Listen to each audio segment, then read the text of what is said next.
Go! So it's Thursday the 3rd of June and we've just left our hotel at Rowardennan and we're walking about 14 miles today. We're going to lunch at Inverarnan and we hope to get to Inglass Farm for our accommodation. And this is probably the hardest part of the walk, with big undulations on the walk side. So hopefully the legs will bear up, the feet will be fine, and we'll get a nice lunch too.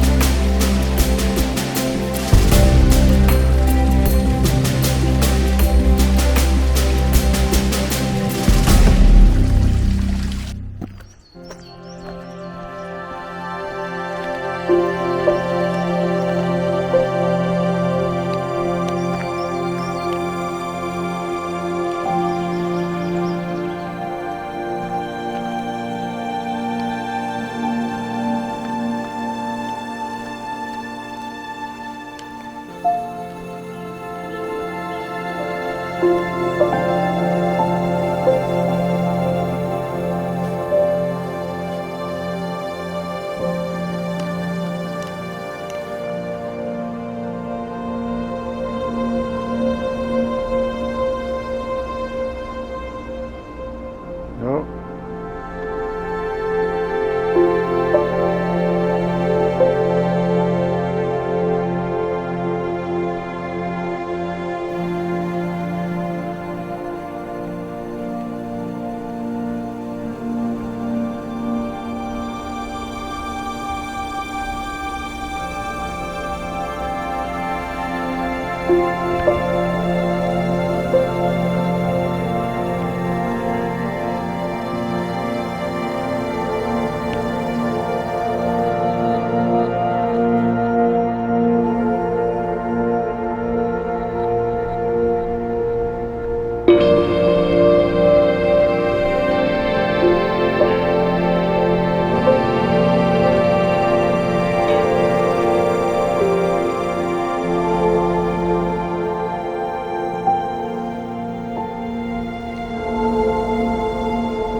I think the UV is supposed to be pretty bad today.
hotel has a separate walker's entrance with space for leaving rucksack and boots, and makes a good picnic or lunch stop.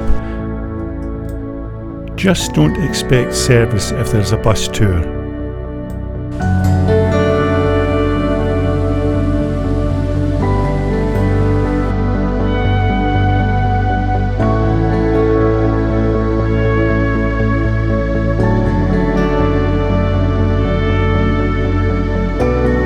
Hopefully, after you've been watered and fed, note the power station across the loch.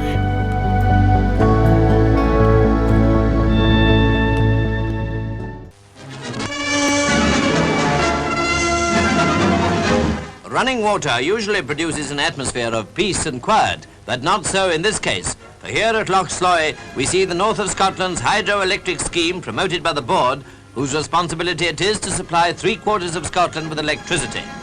The dam, which is being built at the eastern end of the loch, has massive buttresses, 160 feet high and 1160 feet long.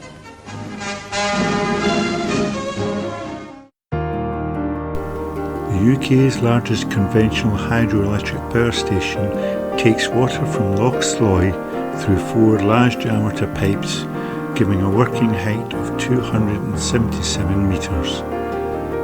LochabAIR is dammed to retain the water and is fed by a series of tunnels and aqueducts from much larger areas.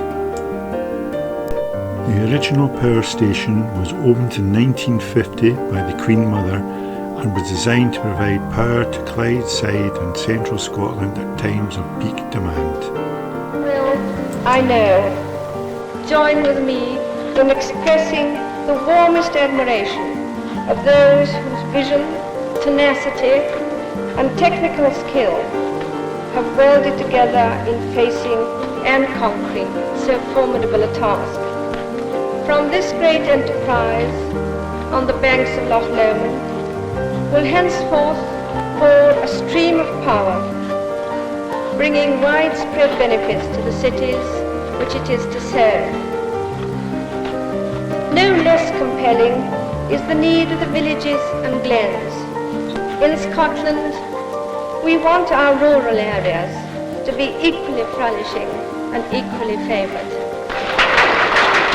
Ending her speech, the Queen brings into action 2 of the giant turbo alternators. As they start, an indicator shows that the greatest of 100 such schemes is already serving Scotsmen from the banks of the loch they love so well.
Rob Roy was born in 1671 and he became Scotland's most famous outlaw. His wealth came from cattle droving and dealing around Loch Lomond, with the Duke of Montrose his patron. This business collapsed after his head drover left, taking all the cash. In 1712 the Duke had him bankrupted and outlawed. His house was burned down and his family evicted. Rob Roy swore vengeance and began a long campaign of thieving cattle, with the occasional kidnap of Montrose's servants. According to legend, he sometimes held his prisoners in his prison or cave on Loch Lomond side.